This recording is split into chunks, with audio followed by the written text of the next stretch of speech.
This is Islam QA, the world's most popular Islamic advice site, the world's most popular fatwa site. It gets up to 400 million visits a month.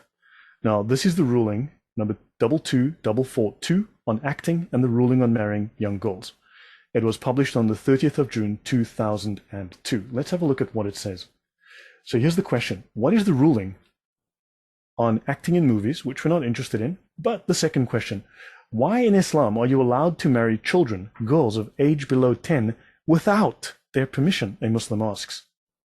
And it says here, can you justify this ruling of Islamic child marriage? And of course, the answer is on the fatwa site, praise be to Allah. And he states here, second, marrying a young girl before she reaches the age of adolescence is permitted in the Sharia. Indeed, it was narrated that there was scholarly consensus on this point.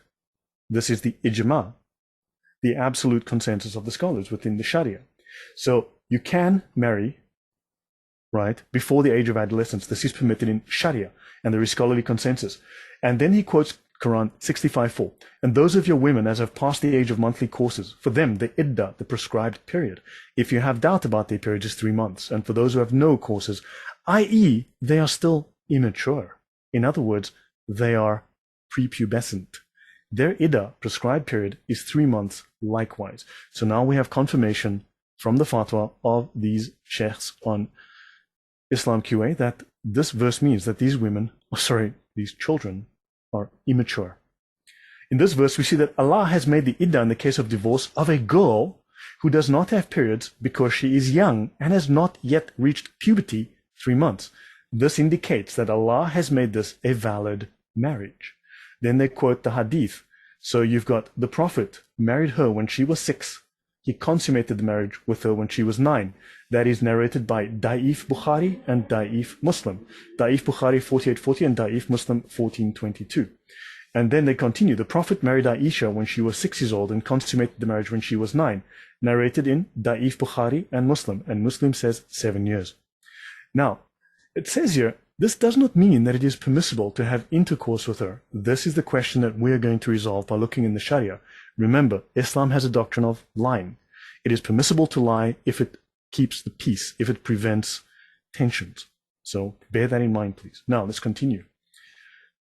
If the husband and the guardian of the girl agree upon something, in other words, having sex with this girl, that will not cause harm to the young girl, then that may be done. Abu Ubaid said that once a girl reaches the age of 9, then the marriage may be consummated without her consent.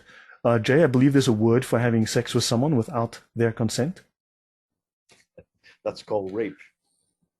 Yes, correct. And notice it says here, there is nothing in the hadith of Aisha to set an age limit or to forbid it in the case of a girl who is able to have sex before the age of 9.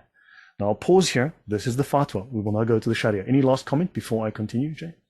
Yeah, just very carefully, just so the viewers can understand why the 3-month wait is even for pubescent, along with, I can understand why those who are post-pubescent, because then you'd want to make sure that there is no child there. That she's not pregnant. But if it's prepubescent, that means, and if she is a virgin, why do you have to wait 3 months? Or maybe that's something it's not important for this particular talk. Mm-hmm. And we have this law here, this ruling, this ijma, this consensus ruling on topic. Fourth, when a man has had sexual intercourse with a girl under the age of 9 years and has ruptured the part meaning he has torn her vagina open, it is unlawful for him to have further connection with her, but she is not released from her ties if connected with him by marriage or by slavery. This means that he has married her, she's under the age of 9, he has had sex with her, he has destroyed her private parts, and he may have sex with his slave girls, with minor slave girls. That's according to this law. If no rupture has taken place, the prohibition is not incurred according to the most valid opinion. So in other words, if you do the deed and nothing breaks, well, carry on. Right, let's continue. When a woman has been made love to, so when a woman who has been made love to, in other words, you've had sex with her, she must perform the purificatory bath. Okay? She must repeat this bath if two conditions exist. One, that she is not a child. So if she's not a child, she has to repeat the bath, but if she is a child, she doesn't have to. But rather, she's old enough to have sexual gratification. So it says here, if she's not a child and you've made love to her, she must repeat the bath. If she is a child, well, no need. Notice it states here, further, a full indemnity is paid for injuries which paralyze these members, or for injuring the peritoneal wall between the vagina and the rectum so they become one aperture. That's Reliance 04.13, Book of Justice, page 592. So understand, this is a common problem. We will see additional references to this. The adult male sexually assaults this child. Remember, infants are legal. And please understand, when I say infants, I mean this is legally defined in Islam as a baby in the cradle. When this happens, you tear the vagina to the anus, and it's called a fistula. And this is a toxic condition that will be with her for the rest of her life. It is horrific. And this is recognized as a problem within Islamic law. Sufficient that they had to pass rulings on it. Fiqh to educate women from this heavenly ornament, the Bahishti Zevar. And this is also known as this book as the Jewels of Paradise, the Heavenly Ornament. It's a favorite with the people of the Indian subcontinent, as well as the Indian Muslim diaspora all over the world. That's on Wikipedia.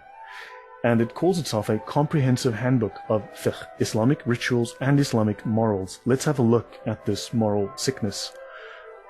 Let's look at this rule here. If a person has sexual intercourse with a minor girl, ghusl, this is the purificatory bath, will not be obligatory upon her.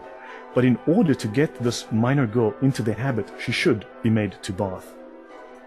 I will continue. If a woman is underage, but not so small that if one has intercourse with her, there is a fear of the vaginal tissues tearing to such an extent that the vagina and anus will virtually come together, then, by insertion of the glans of the penis into her vagina, ghusl will become fard on the man if he has reached the age of puberty. However, if there is the aforementioned fear in a very minor girl, they have now created another category. Minor girl, very minor girl, then mere insertion of the penis does not render purification obligatory. And I will add another rule here from this book. If a person whose testicles have been cut off inserts his penis into the back part of anyone, or the vagina of a woman, ghusl, now woman, they use this word, and I use the word woman loosely, ghusl will be fard, obligatory, on both of them if both are mature. Alternatively, it will be obligatory on the one who is mature.